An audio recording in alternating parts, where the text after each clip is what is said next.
ಇವತ್ತು ಆರೆಂಜ್ ಇಂದ ಅಂದ್ರೆ ಆರೆಂಜ್ ಫ್ರೂಟ್ ಇಂದ ಯಾವ ರೀತಿ skin care, hair care and tan reduction ನ ಮಾಡಬಹುದು ಅಂತ ಹೇಳ್ಕೊಡ್ತಾ ಇದ್ದೀನಿ. ನಮಸ್ತೆ, ನಾನು ದೀಪಾ ನಾಗೇಶ್, ಆಯುರ್ವೇದಿಕ್ ಬ್ಯೂಟಿ ಥೆರಪಿಸ್ಟ್. ಈ ಸೀಸನ್ ಅಲ್ಲಿ ಆರೆಂಜ್ ತುಂಬಾನೇ ಚೆನ್ನಾಗಿ ಸಿಗುತ್ತೆ.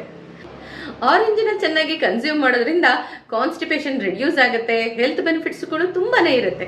ಅದ್ರ ಜೊತೆಗೆ skin care and hair care ಕೂಡ ತುಂಬಾ ಈಸಿಯಾಗಿ ಮಾಡ್ಕೊಳ್ಬಹುದು. ಇದಕ್ಕೆ ಅದನ್ನ ಸಿಪ್ಪೆ ತೆಗೆದು ಒಣಗಿಸಿ ಪುಡಿ ಮಾಡೋ ಅಂತ ಅಗತ್ಯ ಖಂಡಿತವಾಗ್ಲೂ ಇಲ್ಲ.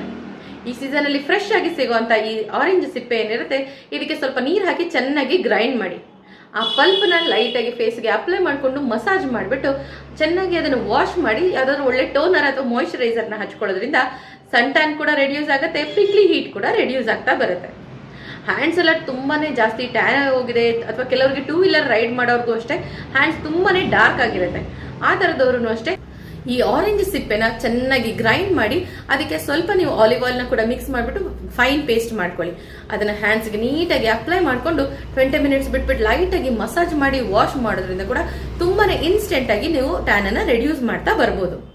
ಯಾರಿಗೆಲ್ಲ ಆಯಿಲಿ ಸ್ಕಿನ್ ಇರುತ್ತೋ ಅಥವಾ ಪಿಂಪ್ಲಿ ಸ್ಕಿನ್ ಇರುತ್ತೋ ಇದು ತುಂಬಾನೇ ಚೆನ್ನಾಗಿ ರಿಸಲ್ಟ್ ಕೊಡುತ್ತೆ. ಆದ್ರೆ ವಿಂಟರ್ ಅಲ್ಲಿ ಜೊತೆಗೆ ಡ್ರೈ ಸ್ಕಿನ್ ಅಂಡ್ ಪಿಗ್ಮೆಂಟೇಷನ್ ಇರೋರು ಈ ಆರೆಂಜ್ ಸಿಪ್ಪೆನ ಯೂಸ್ ಮಾಡೋದನ್ನ ಆದಷ್ಟು ರೆಡ್ಯೂಸ್ ಮಾಡಿ. ಆರೆಂಜ್ ಫ್ರೂಟ್ ಅನ್ನು ಕನ್ಸ್ಯೂಮ್ ಮಾಡಬಹುದು, ಆದ್ರೆ ಈ ಸಿಪ್ಪೆನ ಅವಾಯ್ಡ್ ಮಾಡ್ತಾ ಬನ್ನಿ.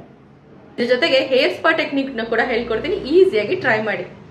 ಆರೆಂಜ್ ಸಿಪ್ಪೆನ ಚೆನ್ನಾಗಿ ಗ್ರೇಟ್ ಮಾಡಿ ಅದನ್ನ ಸ್ವಲ್ಪ ಸೀಗೆಕಾಯಿ ಜೊತೆಗೆ ಚೆನ್ನಾಗಿ ಬ್ಲೆಂಡ್ ಮಾಡಿ ಹೇರ್ ಎಲ್ಲೆಲ್ಲಿ ಡ್ಯಾಂಡ್ರಫ್ ಇರುತ್ತೋ ಅಥವಾ ಎಂಟೈರ್ ಹೇರ್ಗೆ ಅದನ್ನ ನೀಟಾಗಿ ಅಪ್ಲೈ ಮಾಡಿಕೊಂಡು 10 to 20 ಮಿನಿಟ್ಸ್ ಬಿಟ್ಬಿಟ್ಟು ಹೇರ್ ವಾಶ್ ಮಾಡೋದ್ರಿಂದ ಸೂಪರ್ ಸಿಲ್ಕಿ ಹೇರ್ ನಿಮ್ದಾಗೋದ್ರ ಜೊತೆಗೆ ಡ್ಯಾಂಡ್ರಫ್ ಕೂಡ ತುಂಬಾನೇ ಫಾಸ್ಟ್ ಆಗಿ ರೆಡ್ಯೂಸ್ ಆಗ್ತಾ ಬರುತ್ತೆ. ಖಂಡಿತವಾಗ್ಲೂ ಟ್ರೈ ಮಾಡಿ. ಇದೇ ತರನೇ ಬ್ಯೂಟಿ ಅಪ್ಡೇಟ್ಸ್ ಬೇಕಾ? ಹಾಗಾದ್ರೆ ಈಗಲೇ ಫಾಲೋ ಮಾಡಿ ವಿಶ್ವವಾಣಿ ಟಿವಿ ಚಾನಲ್.